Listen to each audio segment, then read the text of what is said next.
Good day, everyone. I'm Ivan, the moderator for this webinar. I welcome everyone to today's webinar, which is Wage and Hour Laws, Ensuring Compliance with the Fair Labor Standards Act in 2025. I would like to introduce our presenter for today, Diane L. D. Diane L. D., President and Founder of Advantage HR Consulting LLC, is a senior human resources professional with over 30 years of experience in the HR arena. Diane holds a master's certificate in human resources from Cornell University's School of Industrial and Labor Relations and has attained SPHR, SDEI, CPC, and SHRM SCP certifications.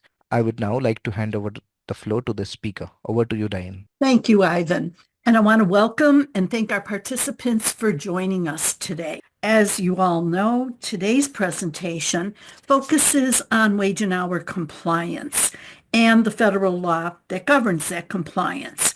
This federal law is called the Fair Labor Standards Act, commonly known as FLSA. When we talk about the Fair Labor Standards Act, it's a U.S. federal law. It was enacted in 1938. It's considered an Employee Protection Act, whereby employees are generally presumed to be non-exempt and therefore entitled to overtime pay. So what are the provisions of the FLSA? There are 3 tests we use to determine if your employee is exempt from OT. So in order to determine non-exempt status, an employer must first determine the main or the most important duty that the employee performs. This is referred to as the primary duty on either a salary or a fee basis. Employees' primary job duties must meet the criteria for one of those FLSA exemption categories. Please keep this in mind. If an employee fails any one of those 3 tests, they are classified as non-exempt and therefore entitled to overtime pay. So with respect again to those proposed changes, this is just a written explanation. Again, the Department of Labor has appealed their 2024 decision to block the increase. Your highly comped employees. What we need to remember here is the total annual compensation with respect to a change that occurred in 2024. This was the DOL's final ruling for independent contractors. There's an impact with that final rule on both employers and on the contractors.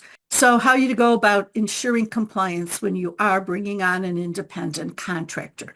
So I started to talk about the primary duty, the principal, main, major, or most important duty the employee performs. Who makes that final decision as to what truly is the employee's primary duty? So now we can talk about those specific FLSA exemptions. And we'll start with the executive exemption. So the regulations state that a manager who performs both exempt and non-exempt work in the course of performing their duties is not automatically disqualified from the executive exemption. The next exemption is entitled the administrative exemption. So when we talk about administrative duties, the following are duties that would qualify an employee to be considered exempt from overtime pay. So these are some examples of some typical administrative exempt jobs. Our next exemption is entitled Educational Establishments Administrative Exemption.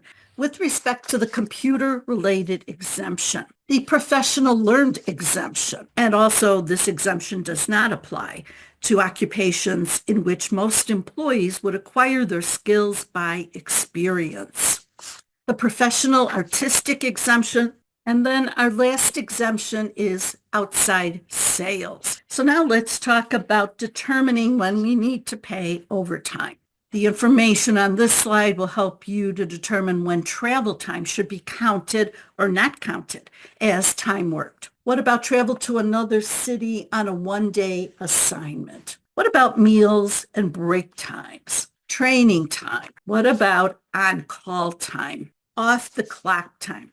So let's now talk about calculating overtime. There are several important rules that must be followed when calculating overtime pay. So let's look at some computation methods that are used for both our hourly and our salaried employees. With respect to our salaried employees, there are also what are called blended overtime rates. So how would you go about calculating this type of, we also need to understand the terminology used throughout the Act. So how about the definition of work week under FLSA? I also want to delve into how overtime payments should be handled. So with respect to the timeliness, what about our terminated employees and their final paychecks? What do you need to include in that final paycheck? FLSA also covers minimum wage. So what is minimum wage? It's the lowest hourly pay that can be awarded to workers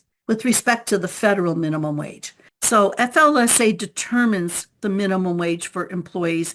Employers in the U.S. are bound by different laws when it comes to minimum wage rates, depending upon the state or even the city they're located and working in. So as of February of this year, there are 30 states that have a minimum wage higher than the federal rate. Equal pay provisions also fall under the purview of FLSA. FLSA prohibits sex-based wage differentials between men and women employed in the same company. Some provisions of the Act.